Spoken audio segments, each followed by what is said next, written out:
Am I the jerk for demanding my sister pay me if she wants me to babysit my nephews, even if her best friend's mom is dying? Posted by you/pretend_mode_9494. I, 29F, am child-free by choice. My sister, Carlene, 27F, has 2 boys, ages 3 and 2. We live close to each other, and I've been in their lives since the beginning. We are each other's only family, coming from a broken and dysfunctional background. I love the boys, but they are a lot of work, especially on top of my career in social work and my personal reasons for not wanting kids of my own. I currently watch them /help out /babysit for about 10 to 20 hours a week, and it's becoming exhausting. The time I've been needed has slowly increased, and over the last 7-ish months, it's been like this. At first, it was Carlene looking for a part-time job, attending mandated courses to get unemployment, and occasional movie nights with friends, which I was okay with. Now, I spend most of my free time at their house. Lately, the reason has been that her best friend's mom is dying, and Carlene feels she needs to be there. She's a single mom, and I understand it's hard, but recently, I feel like she's using me, and I rarely see my fiancé as we both work shifts that change all the time. Sometimes, when she asks me to watch them and I have other plans, Carlene sends me a voice message of the boys crying, saying they miss me, guilt-tripping me, and implying it's a shame I care more about myself than them. She tells me she'd ask someone else if she had anyone else to turn to and says really hurtful things about me being selfish for wanting to enjoy date night when she has to choose between her kids and her best friend's dying mom. I could handle it if that were all, but now it's also affecting the next time we meet. When I get there, the house is a mess, there's nothing to eat, and it just happens to be the boys' bath day, or Carlene casually mentions that I need to pack a gym bag or something similar for them for the next day. These weird, extra tasks feel like obvious revenge. The first time this happened, I assumed she'd be grateful I helped where I could and that it wouldn't be an issue if I didn't have time to do everything. I was quickly proven wrong. Before she got home, she casually asked if I had done the extra tasks, and when I hadn't, at least not all of them, she suddenly had to stay out a little later. This happened a few times, and I'm ashamed to admit it took me too long to realize what was going on. I was just glad she was finally updating me on her estimated arrival time, something she usually never did. Another thing she does for what feels like revenge, though maybe it's just my exhaustion talking, is not preparing meals for the kids or even leaving money. When I go to the store, she promises to pay me back but, you guessed it, tries to guilt me into letting it slide. She's also failed to keep her word on things she promised, saying she doesn't want to do things for me if I can't help her with the boys. The excuses and backtracking start immediately if I don't do exactly what she wants. The latest example, I asked to borrow a dress for a wedding because I didn't want to buy one, and we had always shared clothes. She agreed, but 4 days before the wedding, I couldn't show up as fast as she wanted on short notice, so she told me I could forget about the dress. She said she'd forgotten she needed it herself. I had to panic buy one. Last month, she promised to pick me up after I dropped my car off for maintenance, but she didn't show up. I was stranded, and it took her 2.5 hours to answer her phone and finally get there. She even had the audacity to huff and puff about how inconvenient it was for her to pick me up. Sorry this is so long, but writing it all down has been mind-blowing. I can't believe what I've been putting up with. I'm such a doormat. So, yesterday, when she called desperately needing me to watch the boys for the evening, I told her I couldn't. When she started her usual tirade about me being selfish, I just snapped. I told her to shut up and listen. If she thought I was that horrible and selfish, she had 2 options: either stop relying on me so much and stop exposing her kids to my supposed selfishness, or I'd really start being selfish. I wouldn't watch them for free or again or do anything extra without being compensated. She hung up without saying anything. After I stopped shaking, I hate confrontation, as you can imagine, I started to panic. I feel like I just lost my last remaining family member. My fiancé said it was a long time coming and that I should have stood up for myself ages ago, but he's biased since he loves me. I don't really have time for proper friends outside of work colleagues, so I don't know who else to ask. Did I make the biggest mistake of my life? What if I never see my nephews again? What if I just stuck it out a bit longer and she'd eased up? Am I wrong for giving her that ultimatum? Edit. My 2 examples make it seem like I ask her for things or need her often, which I don't. The promises she breaks can be as simple as having food for the boys when I'm with them. The dress and leaving me without a ride are just specific events that were easier to explain, but I quickly realized they aren't accurate. Relevant comments. Commenter.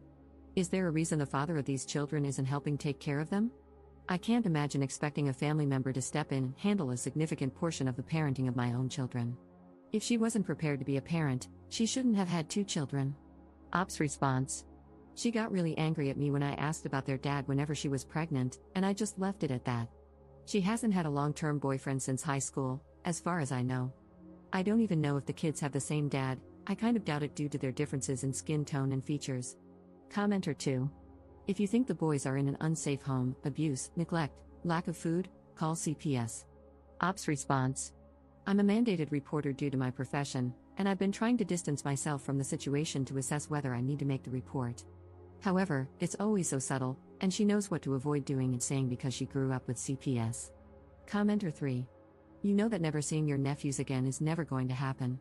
Your selfish sister has been taking advantage of you for too long, and to her, you standing up for yourself is just a temporary setback in her manipulations. The only way her behavior is going to change is when yours changes. You need to set clear boundaries and follow them with solid expectations of how you expect her to treat you. For example, guilt-tripping, name-calling, accusations, etc., need to end. If she tries any of these manipulative tactics, there should be clear consequences, and you need to follow through. If you tell her you can't babysit and she starts the guilt, tell her something like, "No babysitting for a month because of your behavior." Altering your behavior is the only way you can change hers. Oh, and all those times she needs to comfort her friend with a dying mother, you realize that's just BS. She wants free time away from the kids and is just trying to play on your empathy. Your sister is a class A jerk. Ops response. Thank you, I feel so stupid. I only realized the friend's mom thing was BS last week. I asked Carlene how she was doing, and she took a second too long to remember what I was talking about. Update 3 days later. A lot has happened. I'm trying to write concisely. During the first 24 hours after I gave her that ultimatum, I decided not to answer her calls or texts to let her cool down. She called 77 times and sent over 100 texts and voice messages. They were mostly just her calling me a horrible person who abandons her family.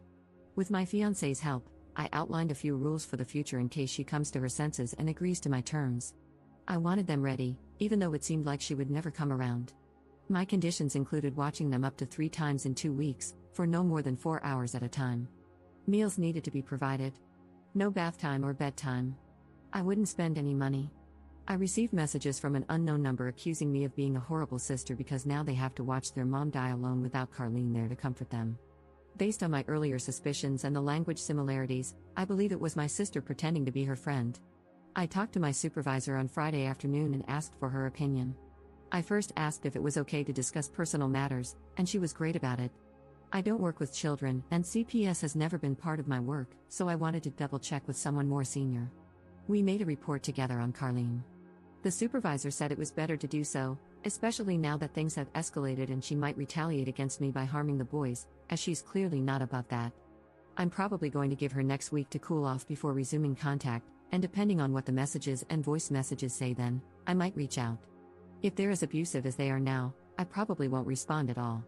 It makes me unbelievably upset, but I hope the boys will eventually have a more stable environment without me, as she's using them as pawns against me. My fiancé says hello and wants everyone to know he's here for me. He also wants to assure everyone that I'm not really that much of a doormat, just when it comes to Carlene, for some reason. I'm looking into counseling through my work since it's too expensive out of pocket. Thanks for the messages and the reality checks I obviously needed. For some reason, I became blind to my sister's behavior and was only concerned about losing the boys from my life. I'll probably update when or if I resume contact with my sister if people want to know how it goes. Additional info from Op. It's only Wednesday, and I just blocked her. I don't understand when she sleeps. I've been getting messages and calls every 2 to 4 hours since last week. I'm crying because it feels like I'm shutting my nephews out, but this is exhausting. My fiancé has been checking the messages twice a day to make sure there's nothing important in between. I haven't read any of them. It's just her calling me names and cursing at this point, not even coherent sentences. Still nothing on the CPS report. Relevant comments. Commenter. I suggest you and your fiancé have a discussion about whether or not you would take custody of the kids if it came to that. Your sister sounds like she may land herself in jail or decide to abandon her kids. It's better to be prepared for any possible outcomes, including CPS removing them from her care. Ops response. Oh wow, true. We definitely don't want kids, but if the alternative is foster care for them, we might have to take them in. I'll talk to my fiancé as soon as he gets home from work. Second update 1 week later. Boring update, but my fiancé unblocked Carlene for a few hours to see if she was still sending abusive messages, and she was. Nothing new there. CPS called and asked for more information, which I provided. They wanted specific dates and proof, so I sent them a lot of screenshots of messages with Carlene. I chose to make the report with my name on it, as I felt it added credibility. It also kind of felt like a punishment for waiting so long to make the report, meaning my sister could now know for sure that it was me who made it, and I'd face the consequences.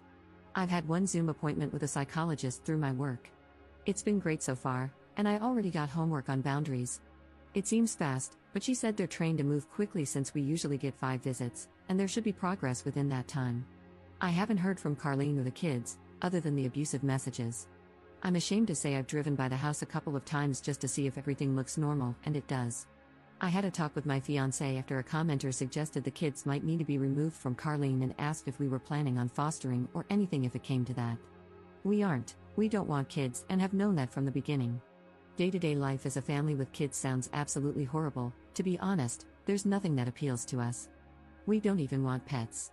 We would become resentful and probably lose ourselves in the process if we went there. I don't know how much there is to update after this, maybe if contact resumes, but honestly, I'm afraid to send her anything. She's just insulting me, and I don't think she'd even really read what I wrote if I tried. Relevant comments. Commenter. Carlene's got some cracktivities going on.